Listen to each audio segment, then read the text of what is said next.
Which did you get fixed? What you wanted to get fixed this week? Well, no Saturday. The thing is crazy. We had a good week of practice last week, and we started off well. And we had another good week of practice this week, and coaches talked to them about it just a minute ago. Preparation hadn't been our problem.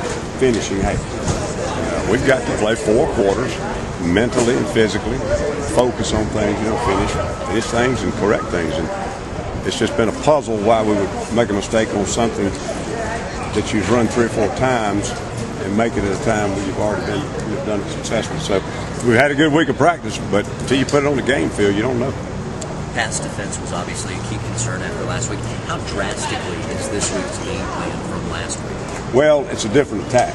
You can't put 80% of your practice time in pass defense with Vanderbilt because they're a really good option team, zone option, triple option. And right now we got to get ready for Vanderbilt. But we had some stuff we had to clean up too.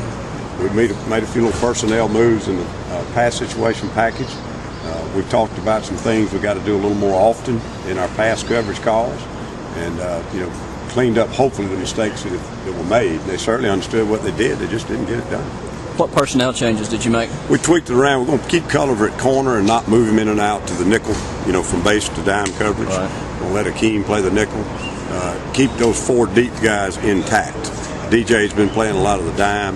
What you get into is physically you see a guy that could really be a good player in that position, but the number of repetitions he's getting at it, the technique and the fine points of it, and some of the mental assignments, they're not playing consistently. So we're going to try to move them around in a way that we keep the 4 deep more intact from base to dime. Gotcha. And substitute the guys on the low level that have played down there a little bit more often. So hopefully that'll help them stay consistent and stay more, with repetition, they'll get better at it. Will your base 4 stay the same, starters?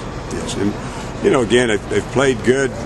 They played well. If you look at it on how many plays did you play well and how many plays did you play bad, you come out with a B+, A- average. But, hey, you got 3 or 4 plays a game that just kill you. And obviously when you got somebody in 3rd and long and it's right there to be made and we don't make it, it just breaks you back.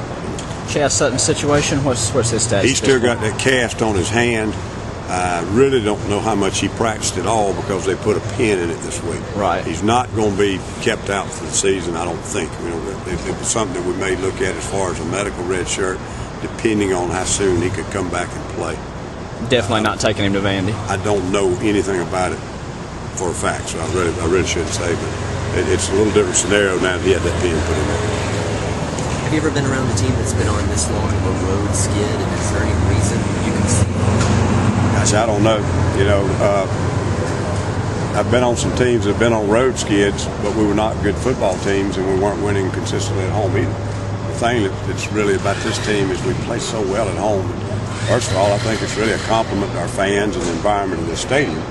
Just like most all SEC stadiums, it's tough on an opponent when they come in here, and it's tough when you go to somebody else's. There's nothing about the road that's causing it, in my opinion. We travel well, we stay in the right places. There are no distractions. Sometimes you actually have more distractions at home pre-game with recruiting and all the other things you have to take care of at home. Sometimes you get on the road and it's just the team and the meetings and the things that are leading up to the game. And when you come out and play real well early, then you're prepared and you hadn't got anything to do with traveling. It's just not finishing and getting things done consistently down the stretch. You talk about the step up Devin Taylor has made this year in his game. He's gotten better and better and better. Last year he showed up real quick in the first game, and it sort of tailed off a little bit, but certainly was good and had some spots last year where he was, as a true freshman, was a good player. And then this year, I thought he started off pretty well, but he didn't have a great camp, and we didn't see the Devin Taylor that we thought we'd see, and all of a sudden he has just progressed each game.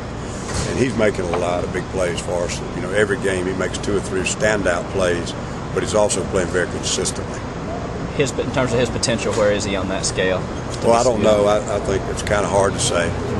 He's a young player with tremendous athleticism and great character. You can't get a minus on him as far as, this could be a detraction. He's just got all the things that you hope will one day help him be a great player. Got great work habits, got some ability. So, we certainly hope he's going to be a great player, and he works like that. You mentioned Vandy's use of the option as discipline, one of the keys to this weekend. Yep. we've played it pretty well, if not extremely well, against Furman. I know some of that was athleticism, bad against Auburn. As far as the keys and the fits, we started jumping out of things, trying to play another guy's assignment and overplay things, and that's one of the things you can't do against this scheme.